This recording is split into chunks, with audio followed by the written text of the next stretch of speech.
తెనాలి ప్రాంతం నుంచి పంచారామాలకు వెళ్లే భక్తులకు ప్రత్యేక బస్సులు నడుపుతున్నట్లు డిపో మేనేజర్ ఏ రాజశేఖర్ చెప్పారు.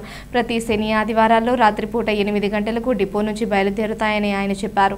ఒక రోజులో దర్శించుకునే ఈ పుణ్యక్షేత్రాలకు ఎటువంటి ఛార్జీలను పెంచకుండా గత సంవత్సరం అమలు చేసిన ఛార్జీలతోనే శైవ క్షేత్రాలని దర్శించుకోవచ్చునని చెప్పారు. అల్ట్రా డీలక్స్ కి 1150 రూపాయలు, సూపర్ డీలక్స్ కు 1200 రూపాయలు మాత్రమే ఛార్జ్ చేయబడుతుందని అన్నారు. అలాగే కార్తీక మాసం సందర్భంగా చాలా మంది భక్తులు అయ్యప్ప మాల వేసుకుంటూ ఉంటారని, ఈ సీజన్లో అయ్యప్ప భక్తులకి ఇందిరా ఏసీ బస్సులు, సూపర్ లగ్జరీ కానీ కొత్త ఆల్ట్రా డీలక్స్ బస్సుల సౌకర్యం కల్పిస్తామని, ఈ అవకాశాన్ని స్వామి అయ్యప్ప భక్తులు సద్వినియోగం చేసుకోవాలని చెప్పారు.